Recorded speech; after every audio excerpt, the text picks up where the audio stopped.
ओम नमः शिवाय.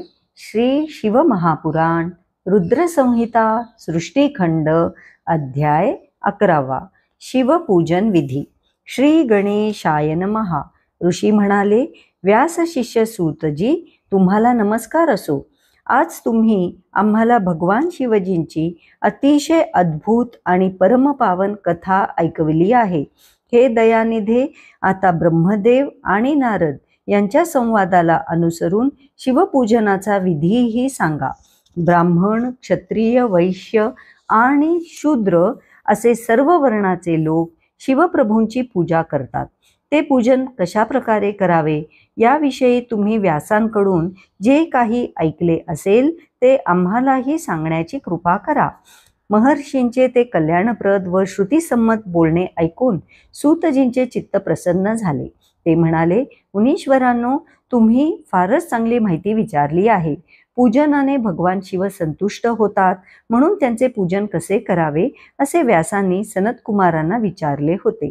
त्यावेळी त्यांनी शिवपूजनाविषयी जे सांगितले ते व्यासांनी व उपमन्यूनेही ऐकले. व्यासांनी लोककल्याणार्थ तो विधी मला समजावून सांगितला. उपमन्यूने तो श्रीकृष्णांना सांगितला. याविषयी ब्रह्मदेवांनीही नारदांना सविस्तर सांगितले होते. तेच मी तुम्हाला कथन करणार आहे. ब्रह्मदेव म्हणाले, नारदा, मी तुला लिंगपूजनाचा विधी संक्षेपाने सांगणार आहे. भगवान शंकराचे स्वरूप सनातन, सुखमय आणि निर्मळ आहे असे आधीच वर्णन करून सांगण्यात आलेले आहे. त्यांची भावभक्तीने पूजा केल्याने सर्व मनोरथ पूर्ण होतात. जो मनुष्य जोपर्यंत भगवान शिवजींचे पूजन करत नाही तोपर्यंत त्याचे दारिद्र्य, दुःख, रोग व शत्रुजनित पीडा हे 4 प्रकारचे क्लेश नाहीशे होत नाहीत. शिवपूजनाने सर्व प्रकारची दुःखे नष्ट होऊन सर्व सुखे प्राप्त होतात. उपासकाला योग्य वेळी मोक्षही मिळतो. मनुष्याला संतती, संपत्ती, यश, कीर्ती, आयुष्य व आरोग्य या सर्व गोष्टींची इच्छा असते. म्हणून ब्राह्मणादी सर्व वर्णाच्या लोकांनी अभीष्ट प्राप्ती व कार्यसिद्धीसाठी भगवान शिवजींची यथाविधी पूजा करावी. प्रातःकाळी ब्रह्ममुहूर्तावर उठावे. गुरुचे, शिवजींचे व पवित्र तीर्थांचे स्मरण करावे. भगवान विष्णूंचे ध्यान करावे. माझे, आपल्या इष्टदेवतांचे व ऋषीमुनींचे स्मरण चिंतन करावे. शिवनामाच्या स्तोत्राचा पाठ करावा. शय्येवरून उठावे. दक्षिण दिशेला जाऊन मलोत्सर्ग करावा. मलोत्सर्ग एकांतातच करावा.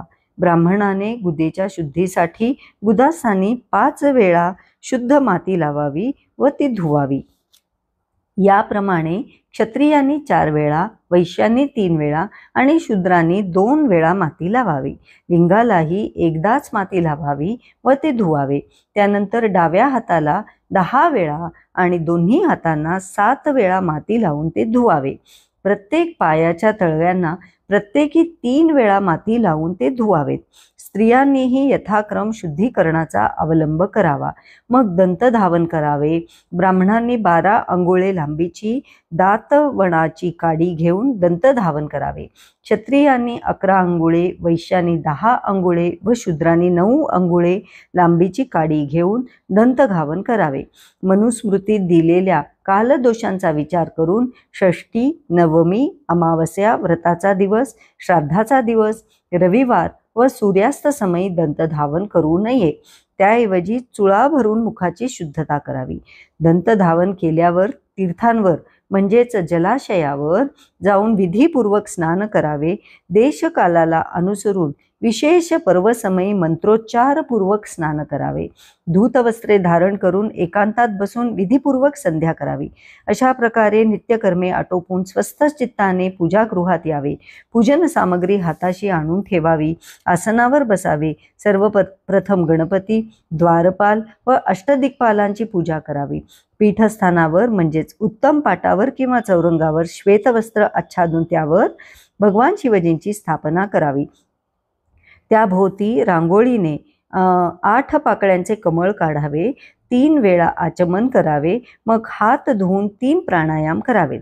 त्यासमयी मध्यम मध्यम प्राणायाम अर्थात कुंभक करताना त्रिनेत्रधारी भगवान शिवजींचे, त्यांना 5 मुखे आहेत, 10 हात आहेत, त्यांची अंगकांती शुद्ध स्फटिका समान उज्ज्वल आहे, त्यांचे सर्वांग आभूषणांनी शोभून दिसत आहे, त्यांनी व्याघ्रचर्म परिधान केले आहे, अशा स्वरूपाचे ध्यान करावे.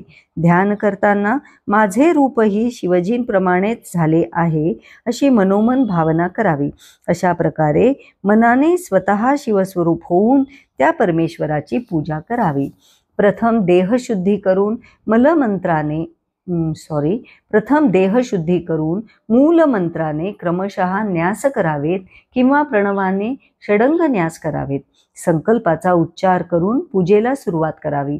पाद्य, अर्घ्य व आचमनासाठी स्वतंत्र पात्रे तयार करून ठेवावीत. 9 कलशांची विधिपूर्वक स्थापना करावी. ते दर्भाने झाकून ठेवावेत. त्यांच्यावर दर्भानेच जलप्रोक्षण करावे. त्या सर्व पात्रांमध्ये शीतल जल भरावे. प्रणवाचा उच्चार करून त्यात पुढील द्रव्ये टाकावी. पाद्यपात्रात वाळा आणि चंदन टाकावे. आचमन पात्रात जायफळ, कंकोळ, कापूर, वटमूळ व तमालपत्र यांचे एकत्रित चूर्ण टाकावे. वेलची व चंदनाचे चूर्ण सर्वच पात्रांमध्ये टाकावे. देवादिदेव महादेवांसन्निध नंदीश्वराची पूजा करावी. तदनंतर शिवपूजनास विधिवत प्रारंभ करावा. भगवान शिव हे 8 पाकळ्यांच्या विस्तीर्ण कमळात बसणारे आहेत. त्यांचे पूर्वदल पूर्वेकडील पाकळी अणिमा नामक सिद्धी आहे. दक्षिण दल लघिमा आहे. पश्चिम दल महिमा आहे. उत्तर दल प्राप्ती आहे. आग्नेय दल प्राकाम्य आहे. नैऋत्य दल ईशित्व आहे. वायव्य दल वशित्व आहे आणि ईशान्य दल सर्वज्ञत्व आहे अशी कल्पना करावी.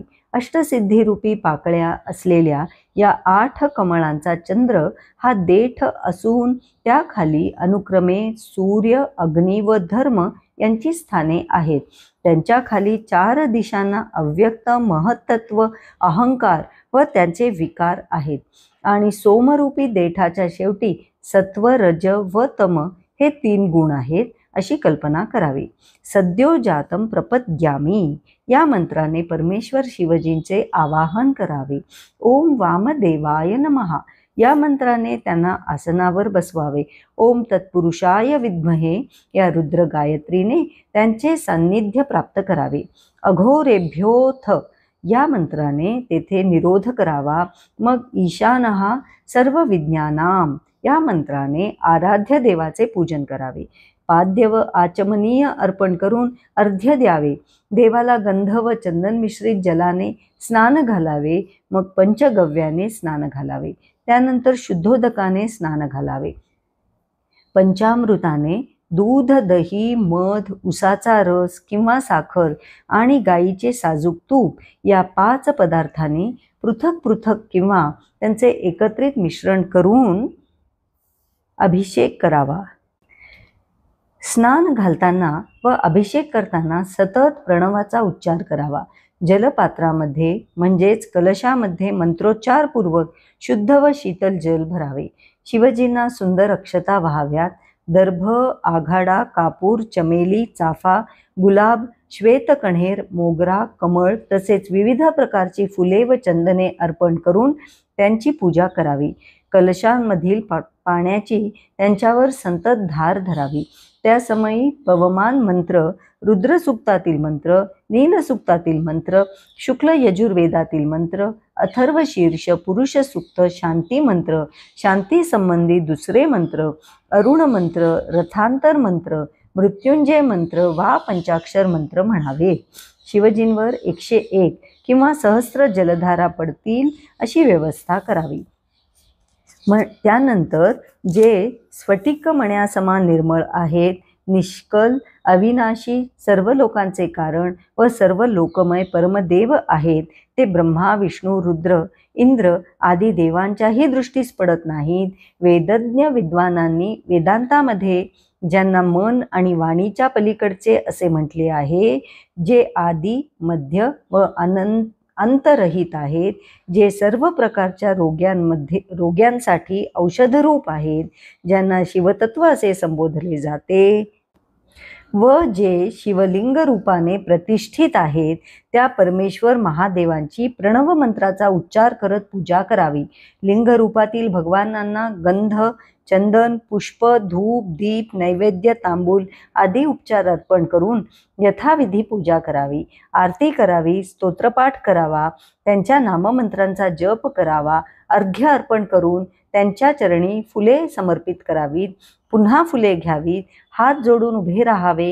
हे कल्याणकारी शिव, मी तुमच्या प्रीत्यर्थ जाणता अजाणता जप पूजादी जी सत्कर्मे केली आहेत ती तुमच्या कृपेने सफल होत अशी प्रार्थना करून त्यांना प्रसन्नतेने फुले व्हावी. स्वस्ती वाचन करावे. कल्याणकारी प्रार्थना म्हणाव्यात. शिवजींना मार्जन करावे. नमस्कार करून क्षमा प्रार्थना म्हणावी. त्यानंतर पुन्हा आगमन व्हावे म्हणून त्यांचे विसर्जन करावे. नमस्कार करावा. भगवान महादेव, तुम्हीच माझे आश्रयदाते आहात. तुमच्याशिवाय अन्य कोणीही मला शरण देणार नाही, म्हणून माझ्याकडून जन्मोजन्मी तुमचीच भक्ती घडो अशी प्रार्थना करावी. अशा प्रकारे सर्व सिद्धी देणाऱ्या देवेश्वर शिवप्रभूंचे परमभक्तीने पूजन करून सपरिवार नमस्कार करावा. मग शिवपूजनाने प्राप्त झालेल्या अनुपम प्रसन्नतेचा अनुभव घेत पूजकाने नित्यकर्मास लागावे. जो मनुष्य भगवान शिवजींची भावभक्तीने नित्यपूजा करतो त्याला सर्व प्रकारच्या सिद्धी प्राप्त होतात. तो उत्तम वक्ता होतो. त्याचे सर्व मनोरथ पूर्ण होतात. शिवकृपेने त्याचे सर्व रोग, दुःख, क्लेश, कष्ट नष्ट होतात. त्याचे परमकल्याण होते. भगवान शंकराच्या पूजेने उपासकाचे सद्गुण वृद्धिंगत होतात. अशा प्रकारे शिवभक्ती व शिवपूजा इहपर सौख्यदायक आहे. अध्याय 11 समाप्त. ओम नमः शिवाय.